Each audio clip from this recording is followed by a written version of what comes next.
मंगलमय मंगल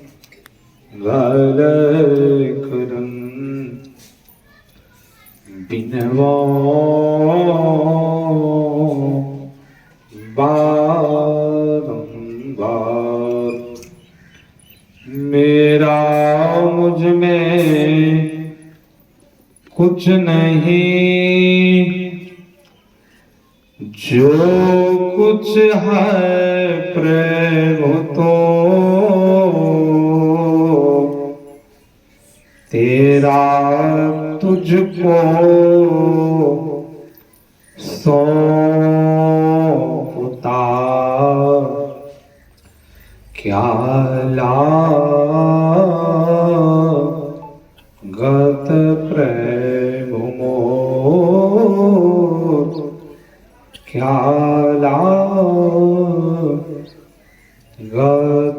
प्रेम मोर। श्री सद्गुरु महाराज की जय। परमाराध्य आराध्य देव जी की श्री जुगल चरणों में कोटि सह नमन। मंच पर मंचासीन पूज्यपादाचार्य स्वामी श्री पूर्ण चेतन जी महाराज की श्री जुगल चरणों में कोटि सह नमन। मंच पर मंचासीन स्वामी विनय सागर जी महाराज की श्री जुगल चरणों में कोटि सह नमन।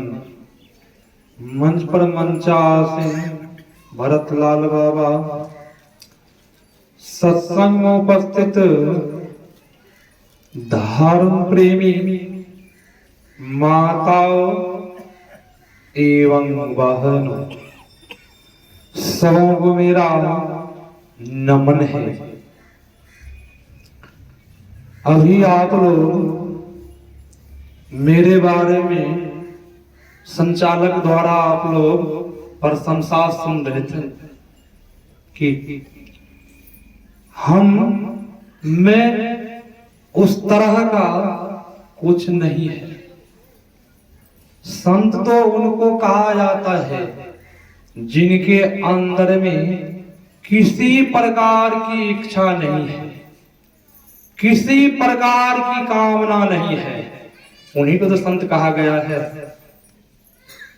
संत ऐसे होते हैं उनके अंदर किसी प्रकार की कामना नहीं होती है, इच्छा नहीं होती है।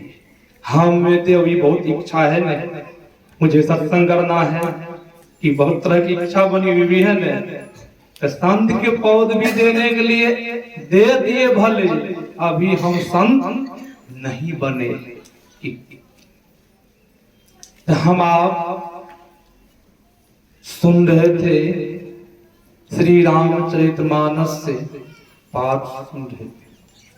पाठ में हम आप सुन रहे थे मनुष्य शरीर का क्या कर्तव्य है, मनुष्य शरीर हम लोग क्यों पाए। भगवान श्री राम के राजत्व काल में त्रैताप नहीं होता था, फिर भी भगवान श्री राम गुरु ब्राह्मणों और पूर्ववासियों को बुला करके उपदेश किए। बड़े भाग मानुष तन पावा, सुर दुर्लभ सब ग्रंथ ही गावा। साधन धाम मोक्ष कर द्वारा, पाइन जहि पर लोक सभारा। सुर का अर्थ होता है देवता लोग। ये जो मनुष्य का शरीर मिला है, भगवान श्री राम कह रहे हैं कि मनुष्य का शरीर जो मिला है, प्रजागण से कह रहे हैं ये शरीर छूट जाने पर फिर पुनः शरीर नहीं मिलेगा।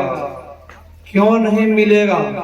इस शरीर जब हाथ से छूट गया एक बार, धर्म काम को सत्संग भजन नहीं किए, परमात्मा का भजन नहीं किए, शरीर छूट गया, फिर पुनः शरीर नहीं मिलेगा।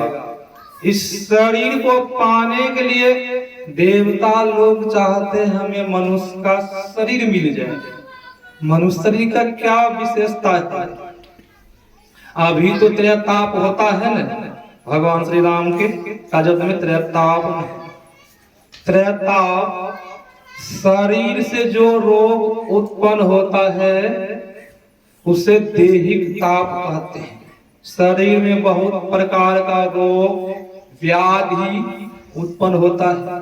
बहुत लोग रोग व्याधि से उब करके जीवन हत्या कर लेते हैं, मर जाते हैं। ऐसे बहुत लोग हैं, बीमारी से बहुत लोग उब जाते हैं। बहुत लोग मेरे पास आते हैं, महाराज आशीर्वाद कीजिए ताकि हम स्वस्थ हो जाए। ऐसा बहुत आदमी उब करके अपना शरीर का परित्याग कर लेते हैं। कोई नहर में कूद जाते हैं, कोई ट्रेन में कट जाते हैं। पारिवारिक उलझन से, दैहिक ताप। फिर संत महापुरुष कहते हैं, भगवान श्री राम कहते हैं दैविक ताप भी उस समय में नहीं था। दैविक ताप जिस तरह अनायास किसी प्रकार की घटना घट जाती है, घटती घर में कभी कभी ऐसा हम आप चलते हैं रास्ते में किसी प्रकार की घटना घट जाती है, हम आप कहीं वृक्ष पर चलते हैं वहां से गिर जाते हैं, हड्डी गुड्डी टूट जाती है, घटना घट गई, हॉस्पिटल जाना पड़ता है। ये क्या है? अनायास घटना घटती है, इसी को कहा गया है दैविक ताप। अनायास घटना जो घटती है। फिर है भौतिक ताप। भौतिक ताप जिस प्रकार जीवों से जीवों को दुख दिया जाता है, जिस प्रकार किसी को सर्प काट लेता है, किसी को बैल उठा के पटक देता है, बहुतों की मृत्यु हो जाती है बैल जब पटकता है, बहुतों को कोई किसी को मार भी देता है दुश्मनी से। ये सब क्या है? ये सब भौतिक ताप है। ये सब ताप भगवान श्री राम के राजत्व में नहीं होता था। फिर भी भजन करने का क्या जरूरत है? जब तेरा ताप नहीं हो रहा है, भगवान राम क्यों उपदेश कर रहे हैं? भगवान राम इसलिए उपदेश किए सब प्रजाओं से कि अभी तो तेरा ताप नहीं हो रहा है, शरीर छूटने पर कहां चला जाओगे कोई पता नहीं है, कहां चला जाओगे। इसी के लिए उपदेश किए। बड़े भाग, इस शरीर बड़ा भाग से मिला है, बार बार शरीर नहीं मिलता। इस शरीर को साधन धाम मोक्ष कर द्वारा। धाम का अर्थ होता है घर। हम आप जाते हैं बद्री धाम, केदार धाम, बैजनाथ धाम, किनका घर है? भगवान शिव का न घर है कि भगवान शिव का घर है। जब शिव संगीता को हम आप पढ़ेंगे, भगवान शिव बोले हैं देहस्था सर्व विद्याश्च देहस्था सर्व देवता देहस्था सर्व तीर्थानि देहस्था सर्व तीर्थानि गुरु वाक्य लभ्यते। इस शरीर में सब देवता है न, इस शरीर में सब तीर्थ है, सब विराजमान है इस शरीर के अंदर में। फिर भी हम आप को पता नहीं है इस शरीर में सब विराजमान है। हम लोगों को पता नहीं है इस शरीर में सब विराजमान है। भगवान शिव का है 33 करोड़ देवी देवता इस शरीर के अंदर में विराजमान है। फिर भी हम लोगों को विश्वास नहीं हो रहा, हम लोग नहीं देख पाते कि देख पाते नहीं देख पाते। भगवान शिव गा रहे हैं जितनी विद्याएं हैं सब विद्याएं विराजमान है, जितनी भाषाएं हैं सब भाषाएं शरीर के अंदर में विराजमान है। फिर भी कब हम लोग क्यों नहीं बोल पाते हैं कि जो भाषा जानते हैं नहीं बोलते हैं। किसी को आपको अभी कह दे मरवाड़ी में बोलने के लिए, पंजाबी में बोलने के लिए, कहेंगे महाराज पंजाबी नहीं आती है, मरवाड़ी भाषा नहीं आती। शरीर के अंदर में है, फिर बोल क्यों नहीं पाते? शरीर के अंदर में सब तीर्थ है, फिर हम आप स्नान क्यों नहीं कर पाते? जब सब तीर्थ है शरीर के अंदर में, कितना तीर्थ है? संत महापुरुष ने 68 तीर्थ का वर्णन किया है। एक दो तीर्थ कौन, 68 तीर्थ हम आप बहुत तो गए होंगे, बहुत नहीं भी गए होंगे, 2 4 5 10 गए होंगे, 68 तीर्थ नहीं गए। 68 तीर्थ कहाँ है? ऋषि मुनि ने कहा इसी संतों के चरणों में 68 तीर्थ है। जिस तीर्थ समागम में हम आप अभी स्नान कर रहे हैं, इसी तीर्थ में 68 तीर्थ की धारा बह रही है, 1 2 तीर्थ की धारा नहीं बह रही, हम आप इसमें स्नान कर रहे हैं। संत महापुरुष ऋषि कहते हैं शरीर के अंदर में सब कुछ है, फिर देख क्यों नहीं रही? सब है शरीर के अंदर में, सब विद्याएं, सब भाषाएं हैं। देहस्तात्र विद्या देहस्तात्र देवता देहस्तात्र तीर्थानि गुरुवाक्य लभ्यते। मतलब गुरु योग गुरु नहीं मिला है, इसीलिए हम आप नहीं देख पा रहे हैं। जब योग गुरु हम लोगों को मिल जाता तो हम आप अंदर में दर्शन हो जाता ना, योग गुरु नहीं मिल रहा है। इसलिए संत महापुरुष ऋषि कहते हैं शरीर के अंदर में परमाराध गुरु महाराज जी भी, जब परमाराध गुरु महाराज का अधिवेशन हुआ था बंगाल में, तो वहां का लोगों को कहना हुआ बांग्ला भाषा में प्रवचन हो। कुछ संशय विवाह से बोले थे, तो संशय विवाह बोले हम तो कुछ देर बोल पाएंगे, हम थोड़ा बहुत बांग्ला पुस्तक पढ़े, कुछ देर हम बोल पाएंगे, घंटा घंटा हम नहीं बोल पाएंगे। परमाराध गुरु आज बोलो कि आप तो पढ़ते हैं, अध्ययन करते हैं, बोलिए कुछ देर। तो बोले नहीं हजूर, हम तो 2 4 5 10 मिनट बांग्ला में समझा सकते हैं, इतना घंटा देर तक हम नहीं बोल पाएंगे। महात्मा की भीड़ थी मंच पर, अब सब महात्मा देख रहे हैं, अब कौन बोलेंगे? यहाँ ऋषिकार है, वेद के ऋषि भगवान शिव का है, सब विद्याएं अंदर में है कि सब भाषाएं, अब कोई नहीं बोल रहे। तब परमाराध गुरु महाराज जी बोलते हैं माइक लाइए मेरे पास। अब परमाराध गुरु महाराज जी के पास जाओ, माइक दिया गया, परमाराध गुरु महाराज जी आंख बंद किए, पुनः आंख खोले, बंगले में मंगलाचरण की और बंगले में घंटों घंटों बोलते है ना। श्री सदगुरु महाराज अंदर में है विद्याएं ना। परमाराध गुरु महाराज जी को योग गुरु मिले थे, परम संत बाबा देवी साहब योग गुरु मिले थे। इसलिए परमाराध गुरु महाराज जी को पता चल गया था ना कि अंदर में सब विद्याएं हैं, सब कुछ अंदर में है। योग गुरु जब हम लोगों को भी मिल जाए, हम लोगों को पता चल जाएगा। योग गुरु नहीं मिल रहा है, हम आप संसार के काम करते हैं तो सोच समझ के करते हैं, इन्हें करते हैं। बहुत आदमी को जानकारी जब नहीं होती है तो पूछते हैं बहुतों से, जानकारी लेते हैं तब काम करते हैं।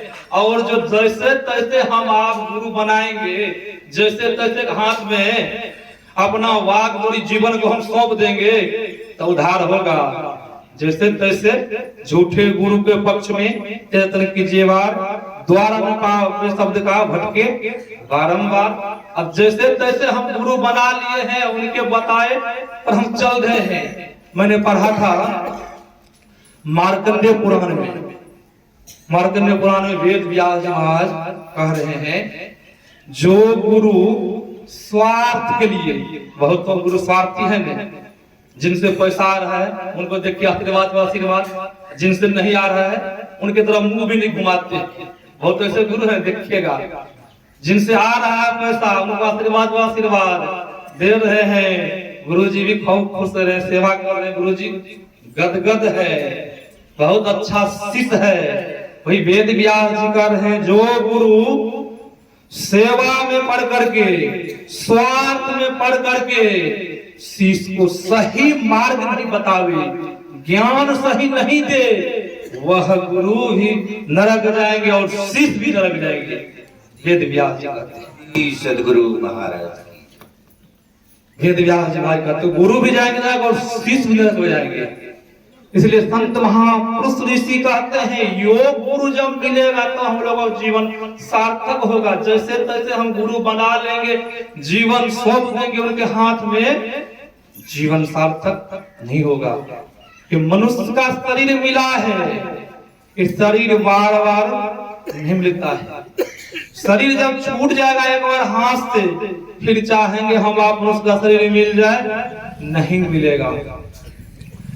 एक गरड़िया भेड़ बकरी चराने के लिए जंगल जा रहा था। गरड़िया ने देखा जमीन में दबा हुआ चमकता हुआ पत्थर है। जब धूप निकलती थी तो वह पत्थर चमकता था। गरड़िया के मन में हुआ ये चमकता हुआ पत्थर को किसी तरह से अलगा लिया जाए तो बहुत अच्छा होगा। गरड़िया उस चमकता हुआ पत्थर के पास पहुंच गया। उस पत्थर को चाहा पैर से अलगाने के लिए, पैर से बहुत बार मरूरा वो चमकता हुआ पत्थर को, वो पत्थर नहीं अलगा। गरड़िया के जेब में चाकू थी। गरड़िया चाकू निकालते हैं और उस पत्थर को खोद करके निकालता। गरड़िया ने देखा इस पत्थर में छेद भी है। उस पत्थर गरड़िया ने क्या किया, धागा फंसाया।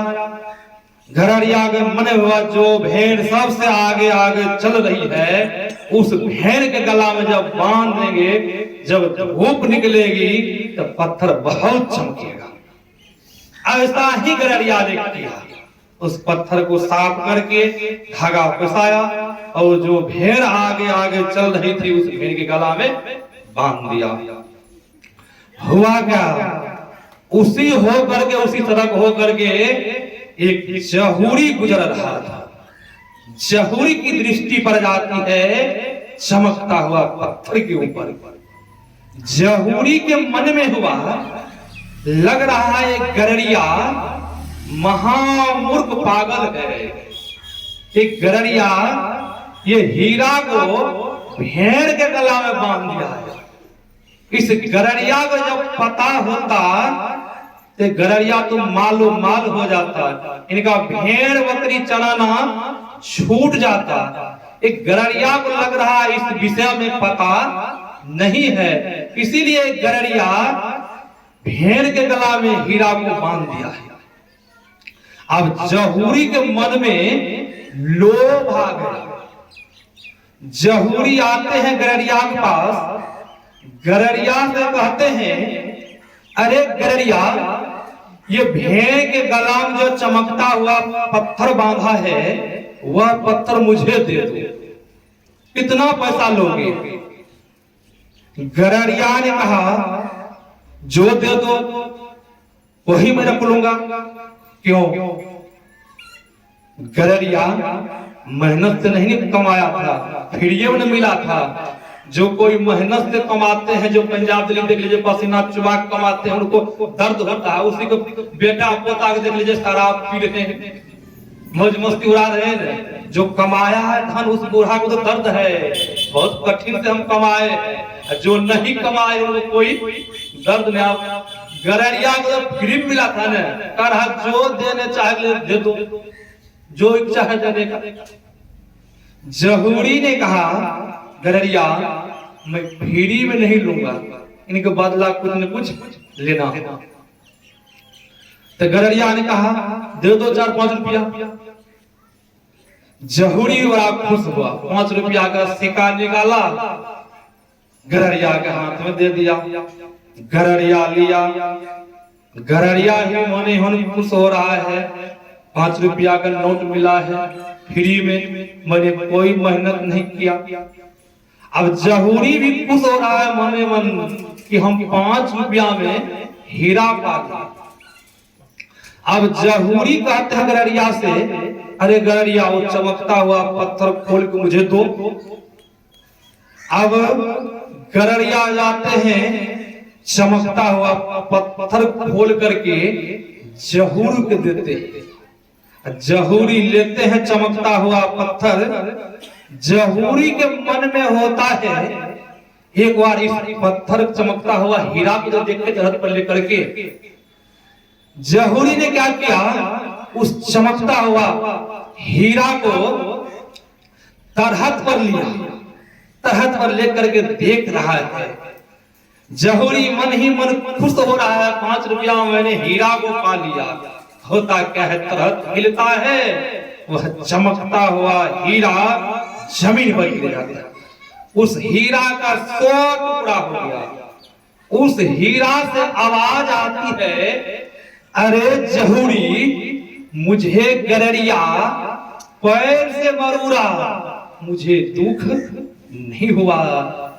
जब गररिया ने मुझे चाकू से खोद करके निकाला, मुझे कोई दुख नहीं हुआ।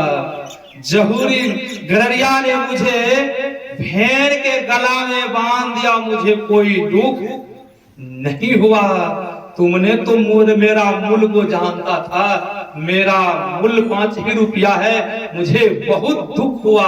तुम तो मूल को जानता था, मेरा कितना मूल है, मेरा मूल 5 ही रुपया, जोड़ा लगा दो 5 रुपया में हीरा का जहुरी, मेरा दाम 5 ही रुपया है। सज्जनों, हम लोगों को जो शरीर मिला है ये हीरा है, हम लोगों को पता नहीं है। पता किनको है? संत सद्गुरु को पता है। ईश्वर परमात्मा, ईश्वर में और गुरु में कोई अंतर नहीं है कि अंतर है। जो इष्ट है वही गुरु है, जो गुरु है वही इष्ट है, इनमें कोई अंतर नहीं है। जो कोई अंतर मानते हैं, बहुत तो अंतर मानने वाले आदमी हैं गांव समाज में। परमाराध गुरु महाराज जी के समकालीन देख लीजिए अंतर मानने वाले आदमी। परमाराध गुरु महाराज जी के समकालीन में बहुतों सत्संगी जा रहे थे महर्षि में ही आश्रम कुप्पा घाट। उसी गांव में एक साधु थे, उनको जाकर के वो सत्संगी कहते हैं चलिए न कुप्पा घाट। तो महात्मा जी क्या कहते, महात्मा थे सन्यासी, वो महात्मा जी कहते हैं अभी तो काली पूजा का व्रत है, काली पूजा करके न जाऊंगा। गुरु महाराज जी तो गुरु महाराज जी है, काली माता तो काली माता है। अब देखिए अंतर मानने वाले हैं ना, अभी भी अंतर मानने वाले बहुत तो ऐसे हैं कि काली माँ तो काली माँ है, गुरु महाराज जी तो गुरु महाराज जी है। हुआ क्या, अब उस सत्संगी से महात्मा जी बोले कोई ने नवरात्रि करके, नवरात्रि खत्म होगा तब हम चलेंगे गुरु महाराज जी के दर्शन के लिए। महात्मा जी इस तरह के वो सत्संगी लोग गए कुप्पा घाट, गुरु महाराज जी के दर्शन करके पुनः अपना अपना घर आ गए। जब नवरात्रि व्रत खत्म हुआ, अब महात्मा जी के मन में हुआ कि गुरु महाराज जी के दर्शन अब जाकर करना चाहिए। अब महात्मा जी दर्शन के लिए महर्षि में ही आश्रम कुप्पा घाट पहुंचते हैं। जैसे गुरु महाराज जी को प्रणाम करने के लिए गए तो गुरु महाराज जी कहते हैं काली माँ तो काली माँ है, मेही दास तो मेही दास है। श्री सद्गुरु महाराज। हाँ, वो महात्मा जी के साथ आई तो हम ही तो बोले तो सत्संगी से गुरु महाराज जी जान गए। तब महात्मा जी कहते हैं हजूर हमसे बहुत बड़ी भूल हो गई, गलती हो गई, मुझे क्षमा कर दीजिए हजूर। ऐसा होता है ना अभी भी, इसलिए प्राचीन के ऋषि कहते हैं, वेद के ऋषि कहते हैं जो कोई गुरु और ईश्वर में अंतर मानते हैं, बहुत तो अंतर मानते हैं, माताएं वर्ग के अंतर मानती है न, तब न दुर्गा पूजा करती है, काली पूजा करती है। कि काली पूजा के समय में पंडित जी क्या पढ़ाते हैं, या देवी सर्वभूतेषु शक्ति रूपेण संस्थिता। कि पंडित जी पढ़ाते हैं और बकरी के ऊपर छुरी चल रही है कि न चलती है छुरी, वह देवी उसमें नहीं है, या देवी सब में रहने वाले देवी, फिर भी उस पर छुरी चल रही है। वही संत महापुरुष कहते हैं, वेद के ऋषि कहते हैं जो कोई अंतर मानते हैं वो ज्ञान प्राप्त कभी नहीं कर पाएंगे। जो कोई गुरु और ईश्वर में अंतर मानते हैं, गुरु तो गुरु है, ईश्वर तो ईश्वर है। मायागंज के डॉक्टर कपूर थे, पर महाराज गुरु महाराज जी के दर्शन के लिए प्रतिदिन जाते थे, सुबह सुबह प्रत्येक दिन जाते थे। संत महापुरुष उपनिषद ग्रंथ में कहा है गुरु के दर्शन रोज करना चाहिए साधकों को। हम आप कहेंगे महाराज गुरु महाराज जी तो भागलपुर में है, कोई कहेंगे पंजाब में है, मेरे गुरु कैसे दर्शन करे। दीक्षा के समय में जो बताए हैं मानस ध्यान करने को, वही तो है गुरु के दर्शन, वही गुरु के दर्शन है जो कोई ध्यान। अब डॉक्टर कपूर रोज दर्शन के लिए गुरु महाराज जी के कुप्पा घाट जाते थे। एक रोज डॉक्टर कपूर सत्संग कर रहे थे, उनके साला आ गए। अब साला को पता नहीं था कि मेरे जीजाजी सत्संग कर रहे हैं, वो नहीं जानते थे। वो ये जानते थे ये लोग मनुष्य को पूजा करते हैं, ईश्वर परमात्मा पूजा ये लोग नहीं करते। हम लोग तो भगवान राम कृष्ण को मानते हैं, मेरे जीजा लोग जो है ये मनुष्य को मानते हैं। अब उस समय वो सत्संग कर रहे थे, डॉक्टर कपूर कुछ नहीं बोले।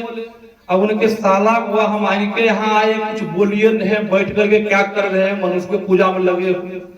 जब उनका पूजा पाठ खत्म हुआ तब उनको लिए बैठने के लिए दिए और भोजन के लिए आग्रह करके भोजन किए उनके साला। तब डॉक्टर कपूर कहते हैं कि हम जाएंगे गुरु महाराज जी के दर्शन करने के लिए, हम प्रत्येक दिन जाते हैं, क्या आप भी चलेंगे?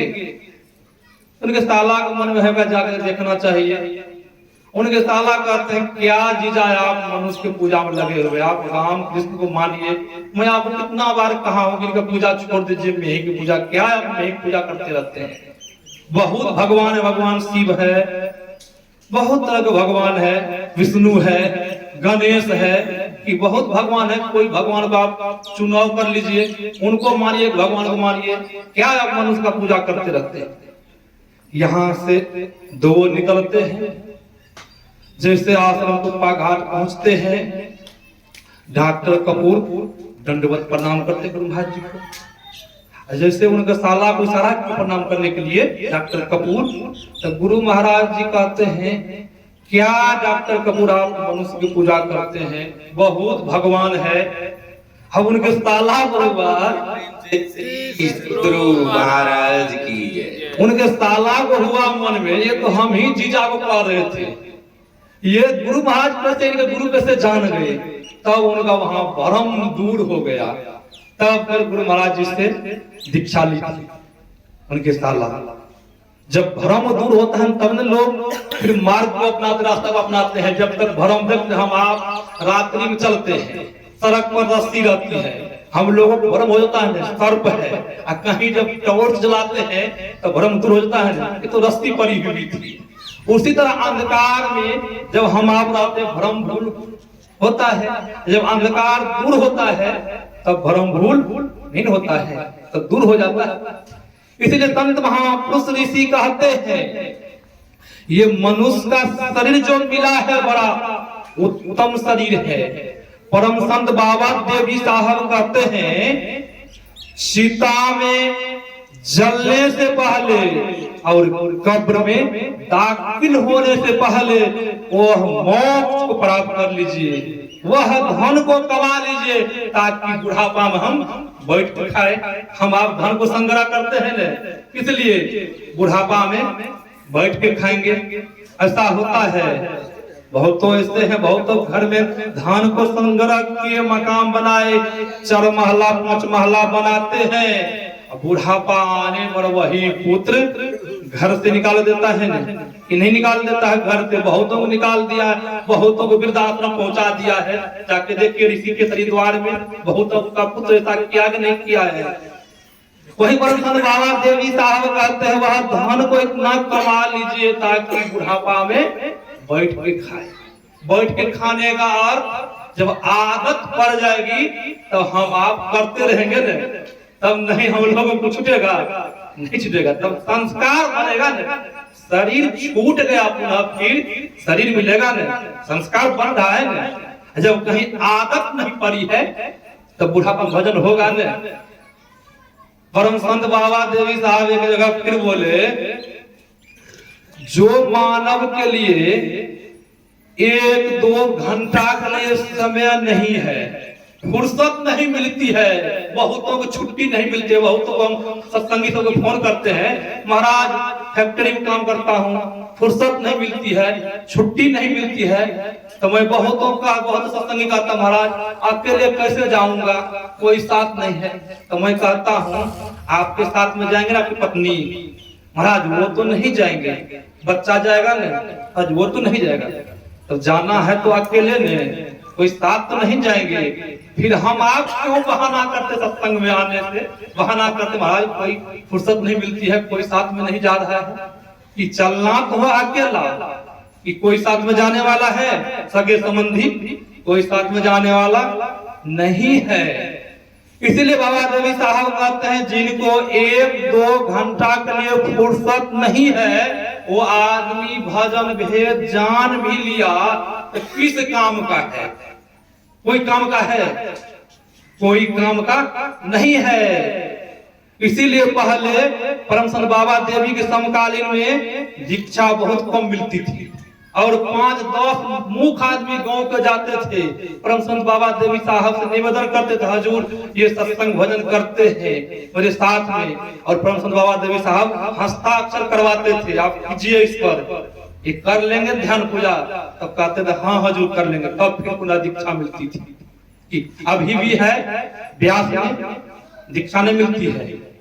पहले क्या मिलती है? पहले शिक्षा मिलती है, पहले शिक्षा तब दीक्षा। अभी तो दीक्षा मिल जाती है ना, भजन करना शुरू कर देते हैं, बस दीक्षा लिए तो करते हैं। मानस जब विशुद्ध नहीं होता, मानस ध्यान विशुद्ध नहीं हुआ, दृष्टि साधन विशुद्ध ही नहीं हुआ, नादानुसंधान की तुरंत दौड़ लगा देते हैं। परमराज गुरु महाराज जी को परम संत बाबा देवी साहब बोले थे, लाला मैंने दृष्टि योग 32 वर्ष किया था, लाला तुम 10 वर्ष मनोयोग पूर्वक करना। ऐसा बोले ना, हम पढ़ते हैं ना, यहाँ 2-4 साल में ही पूरा दौड़ लगा देते हैं। तो संत महापुरुष कहते हैं जब ऐसा दौड़ लगाएंगे तो कुछ मिलेगा हाथ, कुछ हाथ नहीं मिलेगा। अभी हम आप सुन रहे थे, सो प्रत दुख पावई सिर धुनी धुनी बचताए, काल ही कर वही ईश्वर ही मिथ्या दोष लगाए। किनको दोष लगाएंगे? काल ईश्वर को।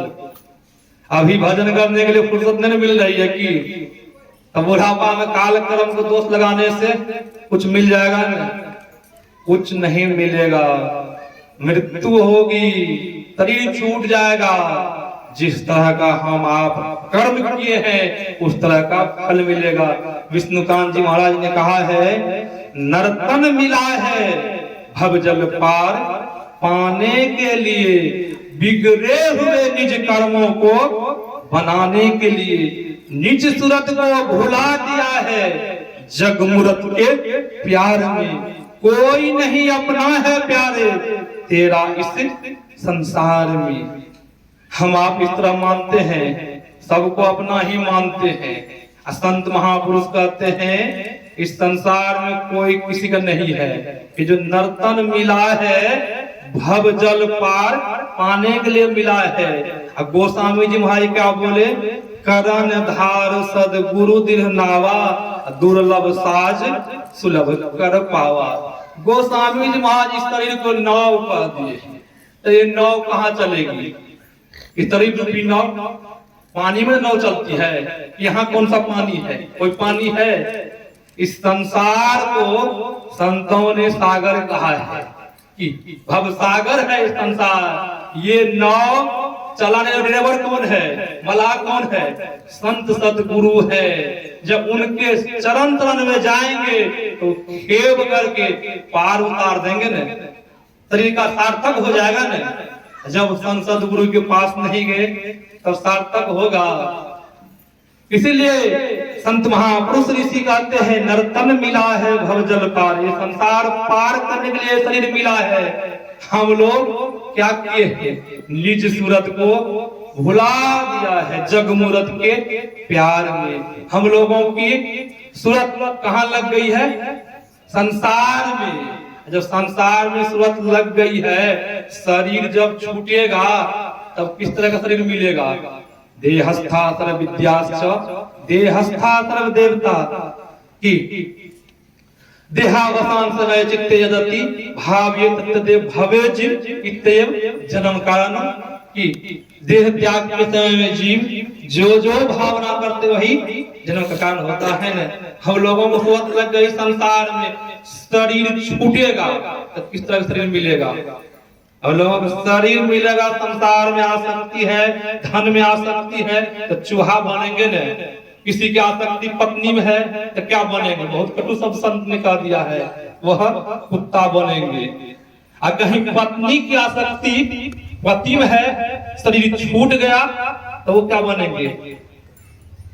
कुतिया बनेंगे न। ऐसा संत महापुरुष वर्णन किए। इसलिए हम आप जब चाहते हैं इस आसक्ति को त्यागने के लिए, आसक्ति का त्याग कहाँ हो? आसक्ति त्याग कहाँ जाने से आसक्ति छूट जाएगी? सत्संग में आने से। बंगाल के संत वेराम कृष्ण जी महाराज उन्होंने कहा जिस तरह हम आप खीरा खाते हैं न, खीरा को देख लीजिए, खीरा का क्या संकेत है? खीरा को जब हम आप फाड़ते हैं तो खीरा में 3 दरार होता है न।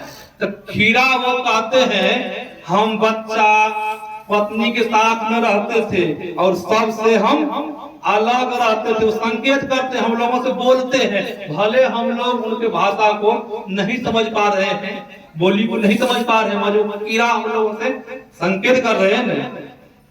तो खीरा उसी तरह हम आप जब खीरा बन के रहेंगे संसार में तब आसक्ति छूट जाएगी न, तब भजन में मन लगेगा न। जब आसक्ति नहीं छूटेगी तो भजन में मन नहीं लगेगा। भजन में नहीं मन लगेगा तो मनुष्य का शरीर नहीं मिलेगा, तो पशु का शरीर मिलेगा। पशु का शरीर मिलेगा तो दुख उठाना पड़ेगा। यही आप लोगों की सेवा में सुनाया। अपना वक्त को यहीं पर विराम देता हूँ। कुछ बाबा से सुनेंगे, विशेष लाभ होगा। सदगुरु महाराज श्री